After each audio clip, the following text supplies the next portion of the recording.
Pai do Senhor, queridos internautas, com prazer estamos aqui mais uma vez com o EBD na NET, esse grupo que nós temos aqui de estudo, esse canal no YouTube que visa ministrar a Palavra de Deus e trazer orientações acerca da lição da Escola Bíblica Dominical. Nós somos da Superintendência da Escola Bíblica Dominical da Assembleia de Deus, da Convenção em Abreu e Lima, o pastor-presidente, o pastor Roberto José dos Santos, e sempre estamos aqui com os servos do Senhor para ministrarmos a lição. Está aqui o nosso querido diácono Eliel Barbosa. Pai do Senhor Eliel. Pai do Senhor, meu irmão. Está aqui também o nosso auxiliar, querido irmão Alexandre Galvão, também adjunto. Amém. Graças a Deus estamos aqui com alegria para eles que trabalham ali na área da praia, no litoral. Sempre temos estudos lá nas sextas-feiras à noite, estudo bíblico. E nós queremos também convidar você que é da área da praia, você que está assistindo esse momento aqui no litoral norte, aqui da cidade do Paulista, que você possa também participar do estudo bíblico para professores e também divulgar esse canal. Eu quero convidar a todos que assistem também esse nosso canal aqui no YouTube, o EBD na NET, que vocês compartilhem, que vocês divulguem para outros irmãos, para que seja veículo de bênção.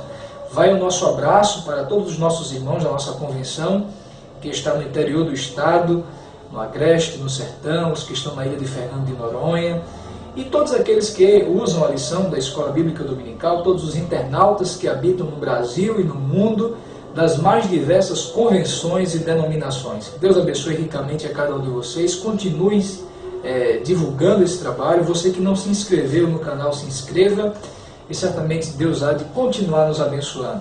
Hoje nós estamos com a lição de número 12, dando sequência a esse estudo do livro de Gênesis.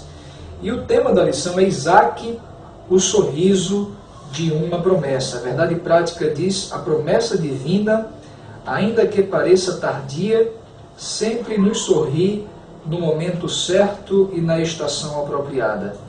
O texto áureo da lição está baseado em Gênesis capítulo 21, versículo 6.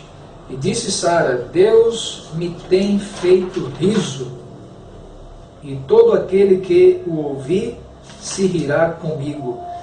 Muito bem, irmãos, essa lição aqui é uma lição, a gente pode perceber, eu acredito que vocês também, aqui em off a gente estava conversando, que é uma lição mais devocional. O comentarista ele trata de uma forma mais devocional, mas que certamente tem pontos interessantes de a gente poder refletir. No começo da lição, querido irmão Eliel, ele fala sobre Isaac, o sorriso tão esperado.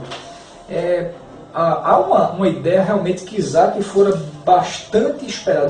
Isso a gente não pode negar, de que a Bíblia mostra Isaac como resposta de oração de Abraão e de Sara, é isso? É verdade, pastor Abraão. A esperança, né, de Abraão de ter esse filho que Deus tinha prometido que dele, né, seria abençoado e a sua descendência se multiplicaria. Eu acho interessante, com base nisso aí, Isaac, o sorriso de uma promessa, né? E essa promessa, pastor Abraão, de Deus a Isaac, ela tem uma ligação, como diz o Walter Kaiser Jr., né? Ela tem uma ligação direta com Gênesis 3,15, que é a promessa que Deus faz à semente, prometendo a semente, né? Prometendo a mulher que da sua semente nasceria um que pisaria a cabeça da serpente e seria o herdeiro de todas as coisas, que aponta para Cristo. Tem uma ligação porque é interessante na história, na narrativa de todo Gênesis, que quando, por exemplo, nasceu da esposa de Adão, né, de Eva, quando nasceu aquele Caim, né, ela disse: nasceu um varão, e ela tem aquela expectativa, e alguns autores dizem até que essa expectativa era justamente sobre essa semente, né? E a partir de então, todos esperam essa semente. E Isaac é uma figura representativa dessa promessa, dessa semente. Isaac também se completa esse sentido dessa promessa, né? Então Isaac, ele traz a ideia de uma promessa e de experimento de bênçãos espirituais no seu tempo, né? Mas também ele é um representante, ele representa também aquela semente que viria o Cristo, né? Esse é um ponto, um viés teológico, né, que a gente pode trazer aí dentro desse ponto de vista aí da promessa de Deus, porque o Walter Kaiser, o autor que a gente citou, ele trabalha unificando todas as escrituras com relação ao plano da promessa de Deus, né? Então, por causa disso, ele faz esse link entre Gênesis 3,15 e o nascimento aqui de Isaac. Então, Isaac, de fato, era muito bem esperado, tanto para Abraão, porque dele seria, a sua descendência seria grande, né? Seria grandiosa. Deus prometeu. Interessante que Abraão, ele não pede para Deus ser grande, né? Mas Deus diz que vai engrandecer o seu nome. Acontece o diferente com a Torre de Babel. A Torre de Babel quer engrandecer seu nome, e Deus vai e abate. E Abraão não tem essa relação, e Deus vai e o exalta e faz o numeroso através de Isaac, né? Então, de fato, ele tem uma esperança muito grande no nascimento de Isaac, e por isso ser chamado também de Soíso nesse sentido também. Muito bem, então a gente percebe aqui duas ideias interessantes que corroboram com essa expectativa do nascimento de Isaac. Isso. Primeiro, claro, porque havia uma promessa de que um descendente de Abraão seria aquele que iria realmente redimir a raça humana. Isso. Então, de repente, chega Abraão e o filho da promessa, até então, 25 anos, não havia nascido depois da promessa, realmente cria toda uma expectativa sobre essa perspectiva de uma promessa messiânica. E também, enquanto ser humano, enquanto pai, enquanto família, a gente não pode fugir, muito bem colocado. E aí eu queria que a sua colaboração, Alexandre, com relação a essa perspectiva do Walter Kaiser Jr., né, que é um dos escritores que escreve muito bem sobre o Antigo Testamento, comenta muito bem sobre o Antigo Testamento, como é que você vê essa questão dessa linha messiânica, dessa linha da promessa que vai desde Gênesis e vai se desenrolando ao longo da história? É interessante que o Walter Kaiser, né, trabalhando dentro dessa linha, né, promessa, cumprimento no Novo Testamento, e ele apresenta inclusive Gênesis capítulo 1 a 11, na verdade como um prólogo à narrativa patriarcal, que vai ser desde o capítulo 12 até o capítulo número 50. Então a gente observa, ele apresentando Gênesis 3,15, conforme foi já dito, né, ali está pregado o proto-evangelho. E a partir dali, ou seja, todo desenrolar da história no livro de Gênesis, como também todo o Pentateuco, como todo o Antigo Testamento, ela na verdade vai girar em torno dessa ideia de promessa ou da semente. Em Gênesis 3,15 apresenta ali a ideia da semente, ou proto-evangelho, a semente que viria o filho da mulher, o descendente da mulher, que esmagaria a cabeça de Satanás, a cabeça da serpente. E a partir dali a gente começa a observar que essa temática de semente, a semente da mulher, ela começa a ser, assim, dominar, né, toda a narrativa a partir de então. Por exemplo, só no livro de Gênesis, essa palavra semente, ela aparece 28 vezes. Impressionante. Né? 28 vezes falando de semente, a semente da mulher, então o descendente, que seria na realidade palavras correlatas, mas que estaria tratando da mesma questão, né? Então, a gente vê, bem interessante essa postura do Walter Kaiser, até mesmo porque outros teólogos bíblicos apresentam outra linha de pensamento. Por exemplo, o Von Rad diz que a temática dominante, dentro do meio mais liberal, ele vai dizer que a temática dominante seria a questão do reino. Né? O Eicrot, já dentro de uma linha mais ortodoxa, vai também trabalhar a ideia do reino. Tem o Gerhard Jules, trabalha também essa ideia do reino. Então, a gente vê o Walter Kaiser se diferenciando, falando da promessa, e a gente vê isso, que é um tema bastante dominante no livro de Gênesis, como também em todas as escrituras sagradas. Só lembrando, fazendo isso, que um toque aqui que a Galvão falou, é acerca da semente, né? A semente, ela aparece nos textos sagrados, né, de Gênesis, muitas vezes no singular, mas um singular coletivo, como diz Kaiser, né? Pode ser uma pessoa, mas que essa pessoa representaria várias outras pessoas, né? Então é um singular coletivo, né? E trabalha, porque muitas vezes não aparece, em vez de aparecer semente, a semente aparece os descendentes, né? E ele faz bem essa distinção aí, quando uma pessoa figura, né, a coletividade, né, a promessa coletiva. Até porque a gente percebe também que Adão, ele era também um representante de um coletivo. Também, né? justamente. Em Adão caiu toda a humanidade, como a Bíblia diz também que em Cristo todos seriam resgatados. A lição ela vai tratar aqui, ainda falando sobre essa questão do Isaac, e a gente já bem colocou, delineou a ideia de Isaac como aquela resposta de Deus a Abraão numa perspectiva familiar, de uma promessa peculiar na sua família, e obviamente também como dar sequência dessa questão da linha messiânica. Mas aí a gente percebe que entre a promessa que Deus fez a Abraão, e o cumprimento, cerca de 25 anos depois, com o nascimento de Isaac, nesse ínterim houve alguns altos e baixos na vida de Abraão. E aí existe muitas vezes essa ideia que o fato de muitas pessoas quererem, de certa forma, atribuir uma certa inerrância para alguns personagens bíblicos, quando na realidade todos eles foram falhos e dignos, obviamente, de a gente apreciar os seus acertos e, obviamente, não copiar os seus erros. E aqui entra na história alguém por nome de Ismael. Eu queria perguntar a Alexandre se Ismael, será que o Ismael seria produto de uma incredulidade de Abraão e Sara, ou poderia chamar de incredulidade, poderia chamar de uma conveniência, o que foi que aconteceu ali para o surgimento de Ismael? Talvez até existam pessoas até que nem são professores de escola dominical, que talvez está acessando agora esse vídeo na internet. E como é que surgiu esse Ismael aí na história? Havia a promessa, né? Deus tinha feito a promessa a Abraão. Com certeza ele creu na promessa, né? A palavra diz que ele creu e a sua fé, o seu crer foi imputado como justiça. Então a gente vê ele confiar em Deus, confiar na promessa de Deus. Porém, nesse inteirinho da promessa feita até o cumprimento, né? Acredita devido não à incredulidade, mas à ansiedade ou desejo de ver aquela promessa cumprida. Talvez eu acredito que eles tentaram, né? Ele, justamente sua esposa, ajudar Deus, né? Então, ou seja, Abraão não era brasileiro, né? Mas a gente fala muito do jeitinho brasileiro.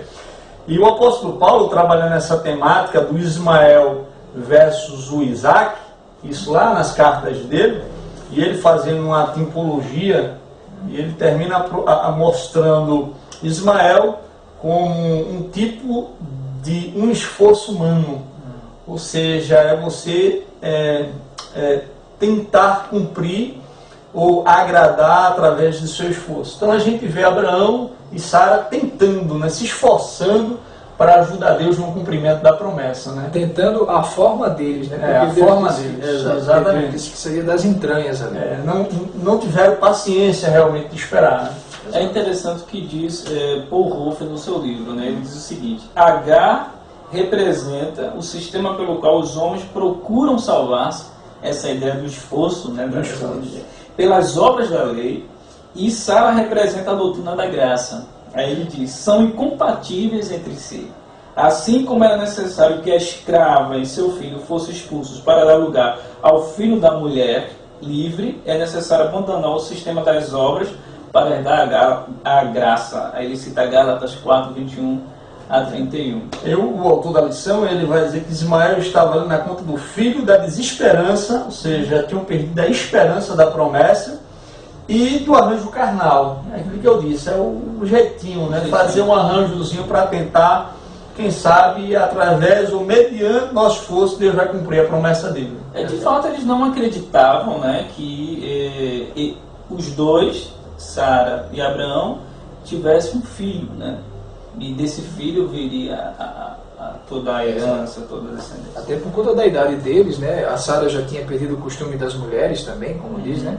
Ou seja, o ciclo menstrual. Mas aqui, então a gente percebe aqui mais uma vez essa questão do fato histórico que ocorreu, e que se esse fato histórico ele repercutiu numa lição espiritual para nós, Igreja do Senhor, e como o mundo de uma maneira geral. Ou seja, Deus havia feito uma promessa a Abraão, que das entranhas dele, do relacionamento dele com Sara, sua esposa, os dois já idosos, teriam um filho, e esse filho, através desse filho, seriam abençoados, a sua descendência, etc. De repente, Abraão e Sara passam-se um certo tempo, o filho não nasce, e eles dizem meio que desesperados, desanimados, numa tentativa, como vocês bem colocaram, de ajudar a Deus, porque Deus não cumpriu. Alguma coisa faz o seguinte, como já havia um costume oriental, Sara diz, pega essa minha serva aí, né, Agar, coabita com ela e ela vai te dar um filho. E aí nasce Ismael.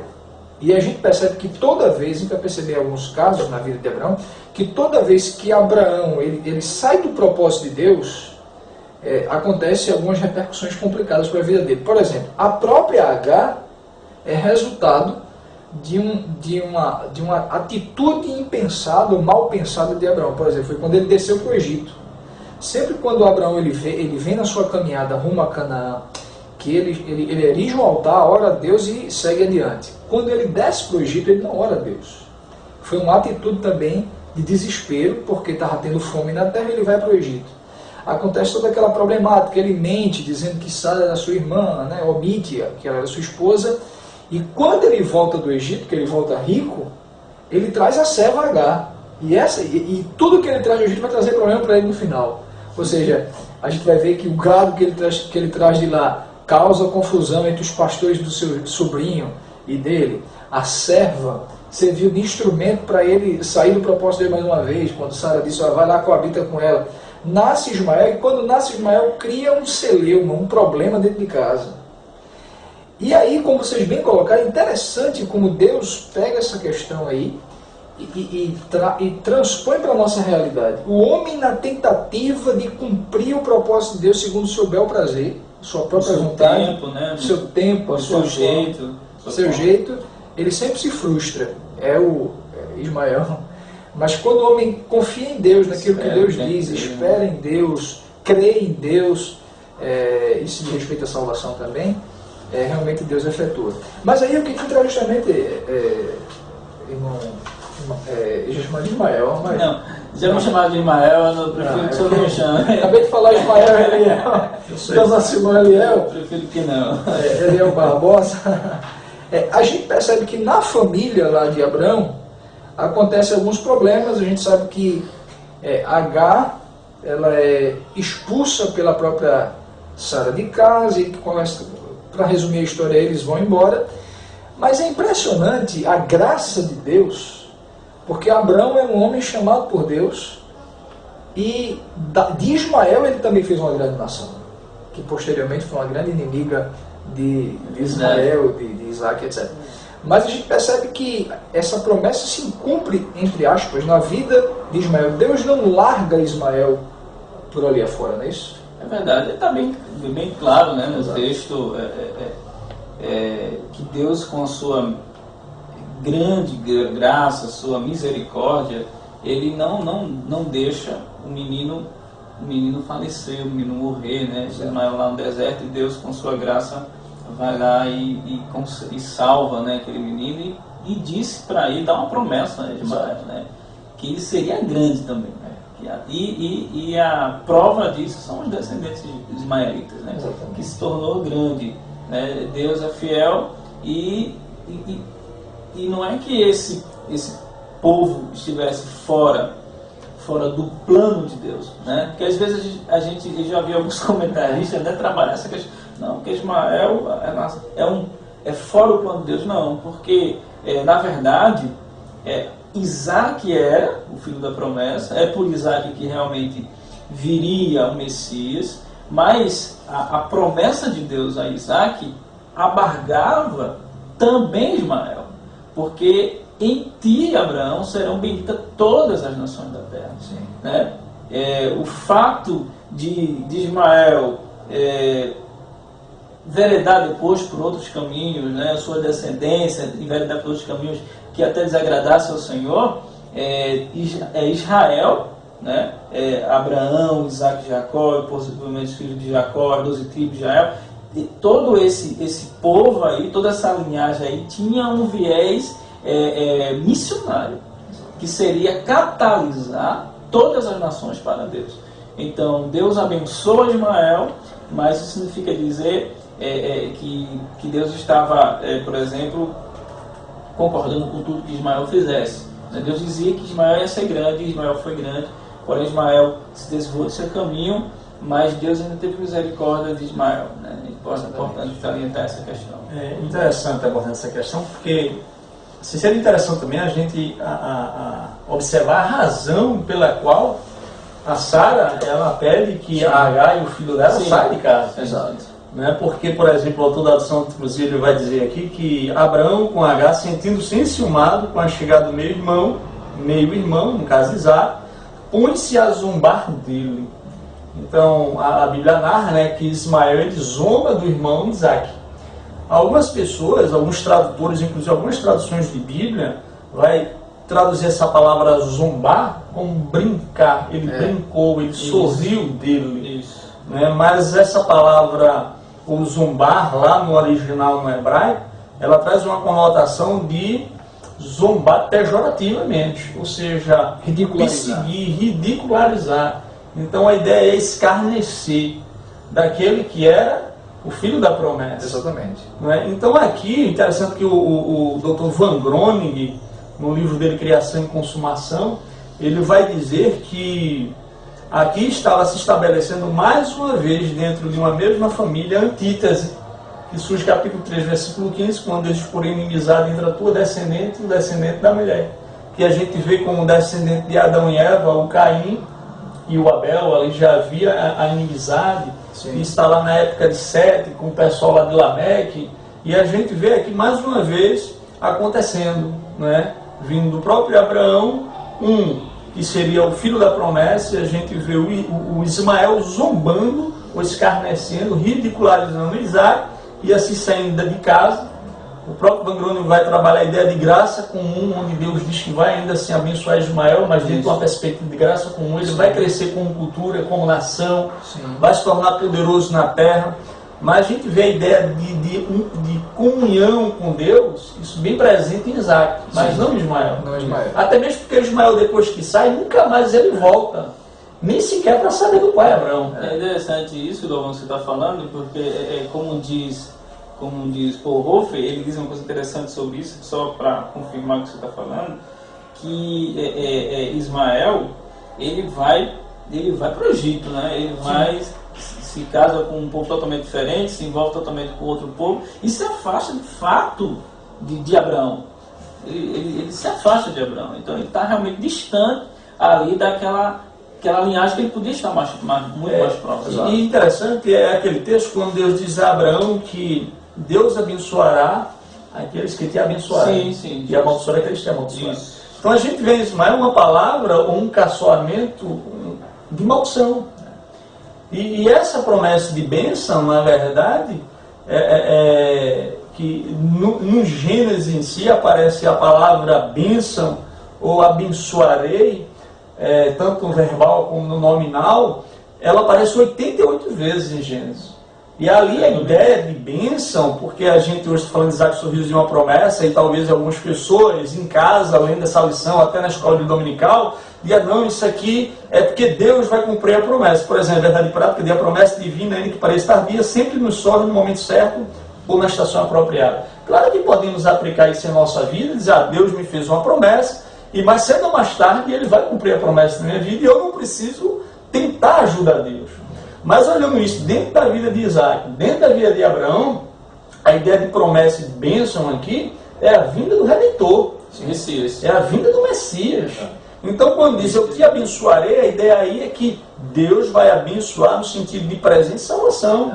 E de preservar, né? Preservar toda essa linhagem, toda essa descendência, porque é interessante isso que está falando, porque em muitos momentos parece que é impactado essa questão da promessa, contraposto, né? Por exemplo, Sara, por exemplo, era estéril e ainda tinha um problema, que era a velhice. Mas me parece, como diz Kaiser Júnior, é que nos três principais patriarcas, né, de Israel, Abraão, Isaac e Jacó, eles têm alguns problemas em comum, né? Que é, por exemplo, a questão da mentira que você falou, a questão da esterilidade, né? Então, isso é muito importante você falar, porque Deus, quando diz eu sou fiel para cumprir, realmente tem um peso muito grande na questão da promessa do Messias. Exato. Né? O Messias que virá e consumará todas as coisas. Né?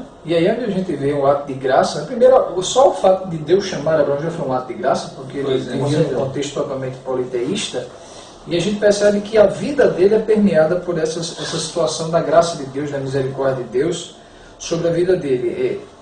Esse riso de Sara, quando Deus chega para Abraão e conta essa história que ela está lá do lado de dentro da tenda, quando ela ri, Sara riu, Deus foi lá, reforçou a promessa, depois, voltando um pouquinho o tempo, né? A gente já falou agora da expulsão de Ismael, Sim. mas já que a lição fala de riso, quando Sara sorri, será que foi um sorriso de alegria? Eita, eu creio que Deus vai fazer. Ou será que não foi um sorriso assim de rapaz, eu estou nessa idade. 90 anos. 90 anos, meu Deus. Meu velho também já está Meu passado. 99. E aí, será que não foi um sorriso, não de zombaria, mas um sorriso assim de poxa, isso é impossível, como é que pode, né?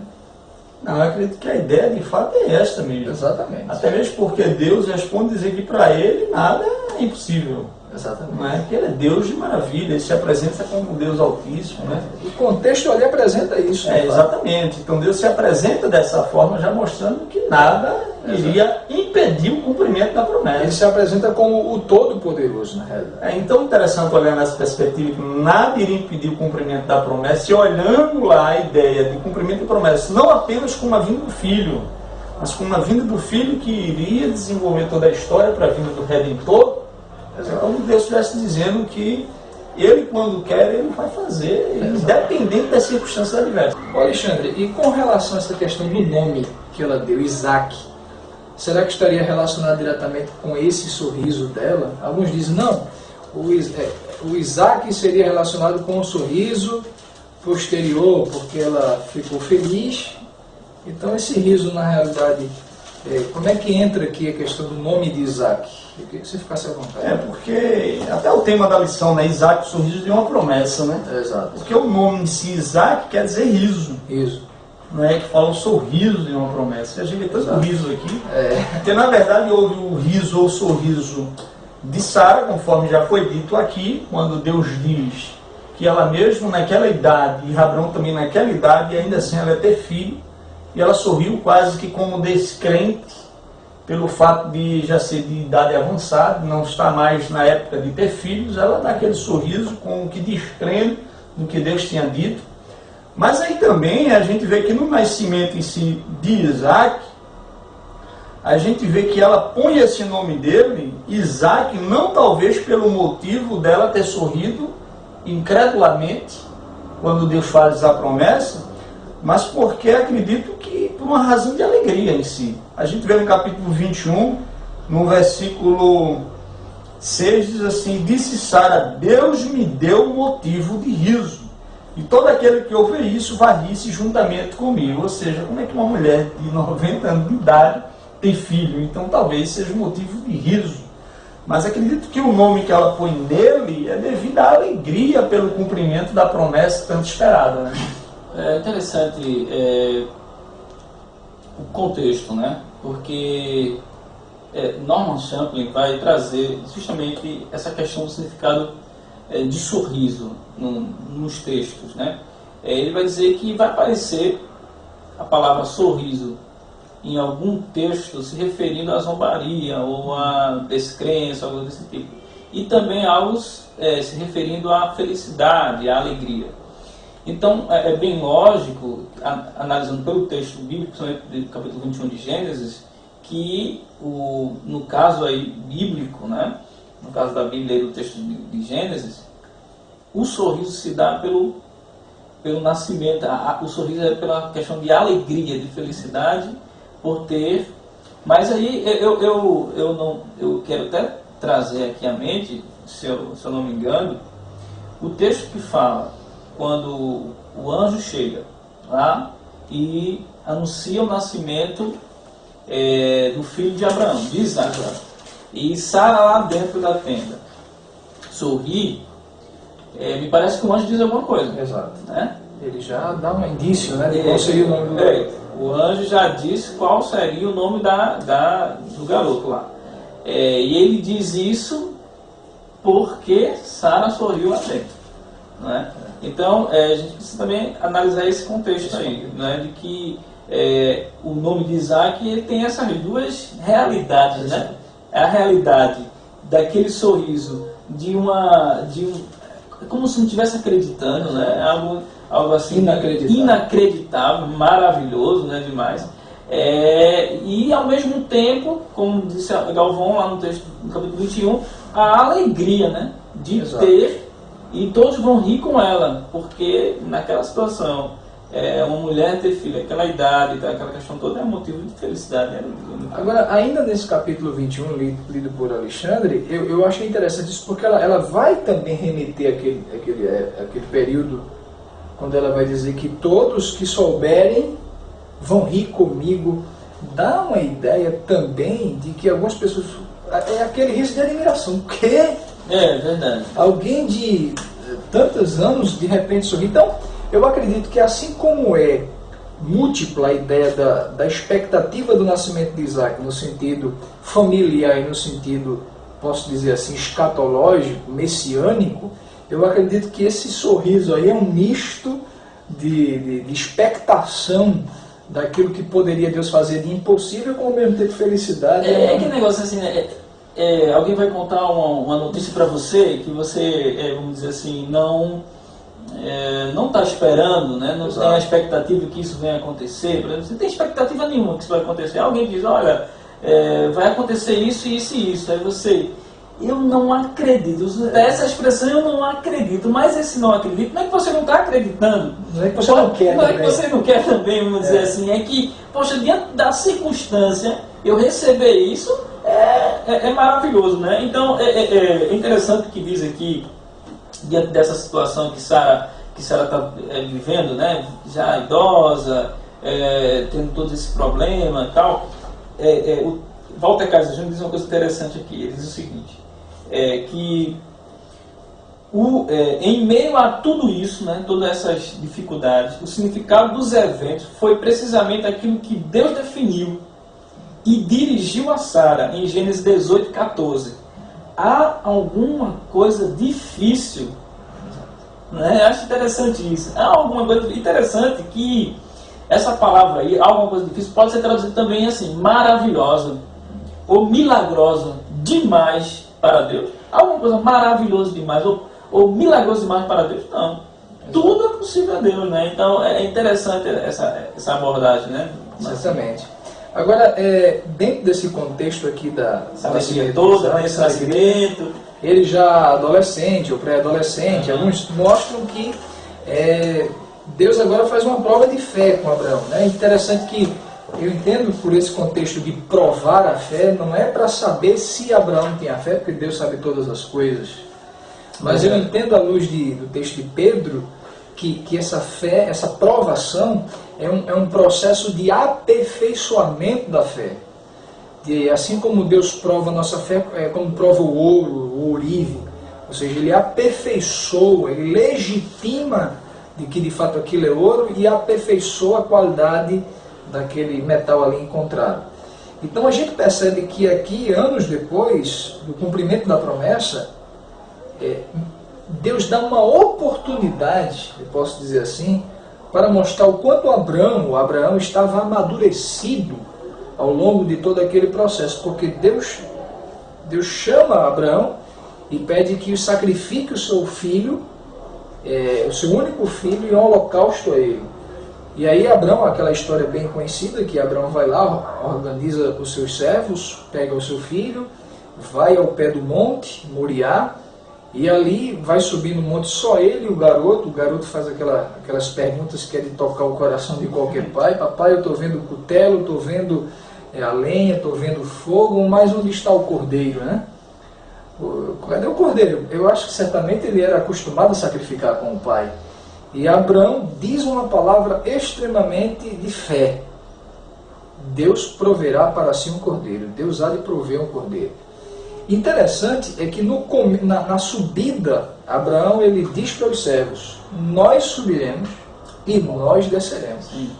Então ele já tinha a crença Deus já trabalhou tanto na vida de Abraão, e eu fico a me perguntar, peraí, eu acho talvez Abraão tenha dito, peraí, tem coisa errada aí. Deus me prometeu um filho, disse que das entranhas minhas seria o filho da promessa. De repente eu, como disse Alexandre, tento ajudar Deus, me arrebento todo. Aí Deus cumpre a promessa. E agora que o menino está crescendo, Deus pede a ele, tem alguma coisa aí que Deus vai fazer. É interessante. E Hebreus vai dizer, no capítulo 11 de Hebreus, que quando Abraão subiu para sacrificar Isaac, ele subiu para sacrificar. Sim. De fato. E ele acreditava que Deus poderia ressuscitar Isaac.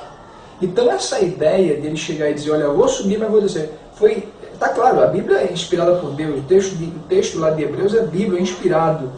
Diz o seguinte, Abraão foi para matar e ele disse, voltar sozinho eu não volto lá para baixo. Deus vai ressuscitar, porque a promessa tem que se cumprir na vida dele. Mas aí será que seria uma grande demonstração de aperfeiçoamento de fé nesse aspecto aí? É interessante em si já analisar a questão do sacrifício, né? Exato. Porque Deus pede a ele o filho em holocausto, em sacrifício. Alguns estudiosos negam, inclusive, a ideia de um sacrifício real. Acredita-se, talvez, segundo alguns estudiosos, mais de linha liberal, né? Interpretação mais crítica das Escrituras, que defende que ali é mais uma questão simbólica, não que, de fato, Abraão iria sacrificar o seu filho Isaac. Até mesmo argumentam que a ideia de sacrificar um ser humano era própria de religiões pagãs. Era costume pagão, e Deus, o próprio Deus pedindo o sacrifício do filho dele. Mas sendo que a palavra em si, holocausto, né, o sacrifício que é apresentada lá no texto lá da leitura da passagem, que está lá no capítulo 18, né, quando Deus aparece, ou melhor, 22, não? 22, é porque eu mudei aqui. Exatamente. Lá no capítulo 22... quando ele vai dizer lá no versículo número 2, e toma teu filho, teu único filho Isaac, quem amas, e vai à terra de Moriá, oferece-o ali em holocausto. A palavra aqui é leolam, né, no hebraico, quer dizer oferta queimada. Então a ideia de fato que ele iria matar o filho e depois queimá-lo como oferta ao Senhor. E de fato isso é literal, não é simbólico, isso não é tipológico, não é figurado. Ele iria de fato matar o próprio filho. Mas assim, normalmente a gente vê o Isaac toda essa história, porque a gente fala muito do personagem de Abraão. Perdão, e lembrando que Isaac perguntou, nós estamos com a lenha e o cutelo e o fogo. Exatamente. Então será que não era literal aquilo que Isaac estava falando? Com certeza. Nós estamos subindo com o cutelo, que era justamente para matar, nós estamos subindo com a lenha, que era para matar o fogo. Né? Exato.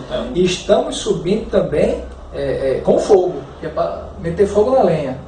Não literal, né? Então tem que se fazer um malabarismo imenso para provar que não era literal, né? Ao contrário. Mas tudo bem, você ia falar. Mas aí a gente fala muito de Deus provando a fé de Abraão, e a gente vê o Isaac participando da história, às vezes, de uma forma muito passiva. Mas a gente vê que, na verdade, Deus ali ele está ensinando não só a Abraão, mas também está aqui, como diz o autor da lição, ensinando a primeira lição que Isaac precisaria aprender, que era que Deus ele provê todas as coisas. Exato. Então Deus de fato está testando a fé de Abraão, testando não no sentido de tentar, ou no sentido de conhecer Abraão, porque Deus conhecia profundamente. Exatamente. Mas talvez para o próprio Abraão ele tornasse um crente mais firme em Deus. E é interessante que de fato ele iria sacrificar mais crendo que Deus o ressuscitaria, porque a promessa da vinda do Redentor teria que ser cumprida, né? Salientando tudo que foi dito, como diz McLaren, né, ele diz que parece que Deus estava contra Deus, e fé contra fé e promessa contra a ordem, essa situação do sacrifício. É importante nós observarmos e entendermos aí a questão da revelação progressiva nesse sentido aí. Bem colocado por Abraão a questão de que era o aperfeiçoamento de Abraão. Porque a gente, quando vai olhando para Abraão, a história de Abraão, e a gente vê lá, quando Deus diz para Abraão sair do meio da sua parentela, da sua terra, e parece que ele não cumpre mesmo, né, de todos aqueles detalhes, né? Ele traz algumas outras pessoas com ele e tal. E tem o evento também que ele mente com relação A esposa, né? a esposa e tal. E é interessante como que Abraão prontamente atende, não é, a ordem de Deus. Exato. Ele não questiona. Existe até uma possibilidade, alguns dizem, eu não sei se realmente, a Bíblia não fala, mas há uma possibilidade. Alguns até dizem que ele nem falou para Sara do fato, porque talvez poderia criar um problema. Isso. Ele sai bem cedinho de casa, não sei se a mulher estava dormindo ainda, e ainda que tivesse acordado, ele não disse que iria sacrificar o menino. Ia sacrificar. Ia sacrificar. Como sempre, é costume, né? Tem um certo sentido. E outra coisa interessante aí, que é o seguinte, bem colocado também por Galvão, que não é que Abraão tinha a noção, o pensamento de que, vamos dizer, do Messias, né? Essa visão do Messias, ou essa visão de Cristo lá no Novo Testamento, mas da semente. Sim. Da semente e da promessa que Deus tinha feito a ele. E sabia que era com Isaac. Isaac era a promessa. Por isso que ele acreditava tanto, né, que aquele menino, aquela criança, que ele ia sacrificar, talvez queimar e virar cinza. Você vê a fé, né? Não é à toa que ele é tido aí como está lá na galeria dos heróis da fé, né? Isso foi imputado por justiça a ele. Que ele cria que Deus, em toda essa história de Abraão, né? Eu volto a dizer, todo esse caminhar com Deus, e aí eu trago para a nossa vida devocional.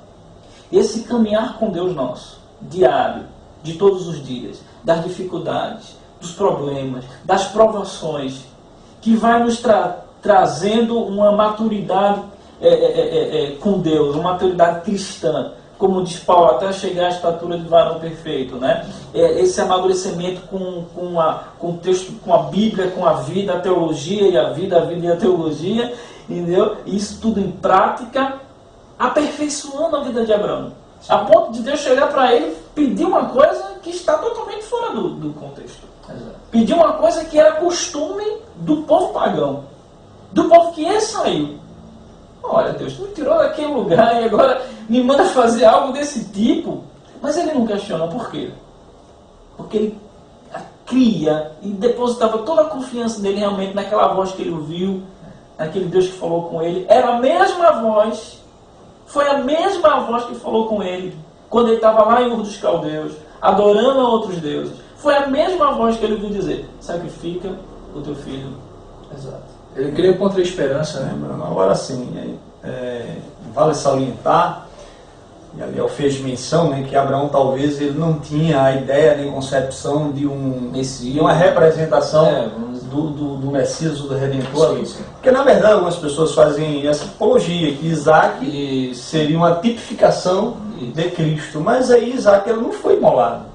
Ele foi imolado, foi o cordeiro. Então, era o cordeiro que ficava lá, não Isaac. Exato. Não é? Até mesmo porque quando Abraão diz o cordeiro para si, Deus proverá. Na verdade, a temática do cordeiro, ela permeia todas as páginas do Antigo Testamento. E é justamente por isso que quando Jesus aparece em cena, o João Batista, sabiamente ele diz: eis o Cordeiro de Deus. Porque todo Israel vivia na expectativa do Cordeiro que viria para ser sacrificado. Exatamente. Então a história aqui, na verdade, um Cordeiro é imolado, Abraão desce do Monte Moriá com seu filho, parece que a história teve um final feliz, mas aí, como diz o Paul Walsh, ela não teve um final feliz. Porque um outro dia na história, um outro pai sacrificou seu filho em um outro monte de nome Calvário, né, que foi Jesus Cristo. Poderia dizer que mais na frente se tornou mais feliz, né? Exatamente. Mas assim, é impressionante, nós já falamos bastante, temos ainda 2 tópicos para tratar, mas eu vou fazer o seguinte: eu vou pedir para o Eliel tratar sobre o terceiro tópico e depois o Alexandre. O terceiro tópico vai falar justamente do casamento de Isaac, e a gente percebe mais uma vez Abraão, a gente já falou que foi o homem que viveu permeando pela graça, o favor não merecido de Deus. Agora a gente percebe que a vida de Isaac é também regada dessa graça, porque o nascimento dele já foi um ato da graça de Deus. Os pais não podiam gerá-lo. A posteriori, ele não morre, um ato da graça de Deus ali, tem um cordeiro. Não mata o menino, ato da graça de Deus.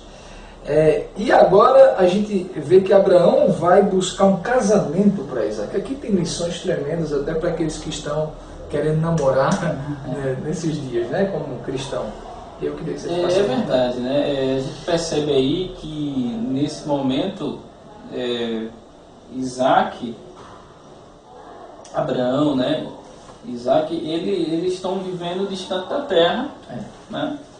Que eles foram destinados ali a viver, né? E lembrando, desculpa, só atrapalhando mais uma vez. Fica à vontade. Lembrando que eles estavam vivendo uma crise familiar porque a mãe havia morrido, Sara, a mãe de Isaac. E a Bíblia diz que Isaac chorou muito pela perda da mãe. Então eu acredito que o pai até olhou assim: rapaz, está na hora de conseguir uma esposa para esse menino, para ele não ficar... Ele já tinha 40 anos, não é isso? É verdade. Supõe-se. Então, aí Abraão chama Eliezer, né? E aí...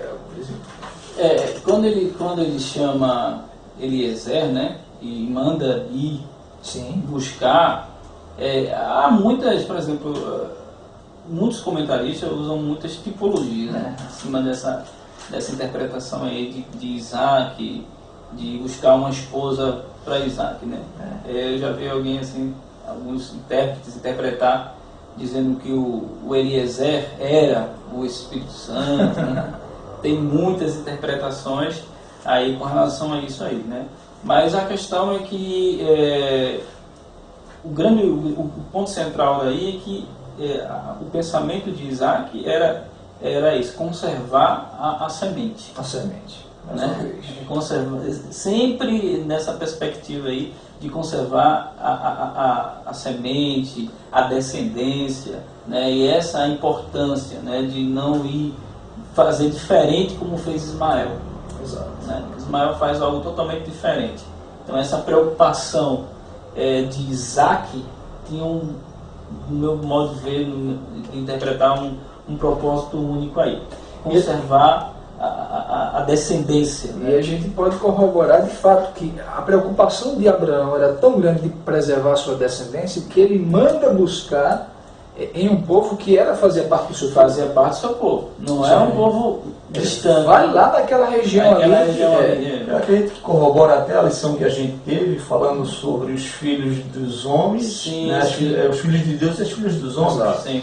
Onde os descendentes de Sete e os descendentes de Caim se unem, quebrando a antítese de Gênesis 3,15, quando eles por inimizade, a ideia lá do jugo desigual. E agora a gente vê uma preocupação em Isaac, em Abraão, é verdade. Não é, para que Isaac não se associe em jugo desigual ou a quebra da antítese, que isso traria o juízo de Deus. Justamente. Conforme trouxe lá, né, no dilúvio. E conservar essa descendência pura, santa nesse sentido aí, culturalmente falando, onde que Deus fosse pregado, ensinado, né, as coisas de Deus fossem ensinadas, de extrema importância para Abraão nesse sentido aí. Certamente. E agora nós vemos Isaac, Eliezer de fato adquire a esposa para Isaac debaixo daquela graça de Deus, daquela atitude, né, aquele voto que ele fez e tal, e Deus conduziu a história. E agora Isaac ele é chamado de bendito do Senhor, e aí vai falar um pouco sobre as experiências que ele teve, não é isso? O quarto tópico. É interessante que o autor da lição diz: desde a experiência no Moriá, Isaac fez só ousadíssimo na fé. Sim. Então, conforme eu tinha dito, que aquela experiência não serviu apenas como aperfeiçoamento para a fé de Abraão, mas também para a fé de Isaac. Sim. Porque ele foi, e ele passivamente, de certa forma, se submeteu ao sacrifício para assim cumprir a vontade de Deus, e ele aprendeu muito ali, né? E a gente vê que, na verdade, não só o Abraão, mas o próprio filho dele, Isaac, mesmo que de uma forma, às vezes até meio tímida, a gente não vê ele sobressair tanto como o próprio Abraão, e depois, posteriormente, como o próprio Jacó, que foi filho dele, que nele também estava a linhagem, a promessa, né, a linhagem da sementinha de Jacó, se estendendo para Jacó, mas a gente vê que Isaac, mesmo tendo talvez um temperamento tímido, calmo, mais passivo, mais quieto, mais reflexivo. Mesmo assim, Deus era com ele. Não é? O tópico aqui fala Isaac, o bendito do Senhor. A Bíblia, em todos os lugares, quando faz menção a Abraão, não fala o Deus de Abraão, Isaac e Jacó. Então Isaac está lá no meio também. Né? Deus era Deus de Isaac, Deus se encontrou com Isaac, Deus respondia as orações de Isaac, Isaac tinha comunhão com Deus. Então a gente vê que quando no capítulo 26, de sobrevindo a fome à terra, né, a gente vê que no caso de Abraão ele desce para o Egito. É verdade. Mas além da primeira a vida, né, nos dias de Abraão, foi Isaac a Gerar, estou com Abimeleque, os filisteus, porém no versículo 2 apareceu do Senhor e disse: não desças do Egito, fica na terra que eu te disser, habita nela e serei contigo e tu abençoarei. Porque em ti a tua descendência darei todas as terras, confirmarei o juramento que fiz a Abraão teu pai. Né? E ele obedeceu, vai lá dizer o versículo 5, né? Porque Abraão obedeceu a minha palavra e guardou, e ficou, Isaac, pois, ficou em Gerar, versículo 6. Então a gente vê, na verdade, ele sendo submisso à voz de Deus. A gente vê ele sendo submisso ao pai, lá no ato do sacrifício, e agora ele sendo submisso também à voz de Deus. E ele, devido a essa vida de submissão, de obediência, né, de amor a Deus, ele passa a ser respeitado e considerado como um príncipe de Deus, né? Profeta de Deus, quando ele vai proferir a bênção sobre o próprio Jacó depois e sobre Esaú, e quando Esaú vai questionar depois, não tem mais bênção para você, e a gente vai ver que ali ele estava vaticinando. Aí volta aquela ideia que a gente até estudou na lição, quando Noé amaldiçoou Cã, né? Ele teria poder para abençoar ou amaldiçoar. Na verdade, a gente vê que é mais um vaticínio do que um poder inerente ao pai dar a bênção e dar a maldição aos filhos. Exato. Muito bem. Nós louvamos a Deus por esse momento. Eu queria que vocês deixassem suas considerações finais, né, para os nossos queridos internautas. Fique à vontade.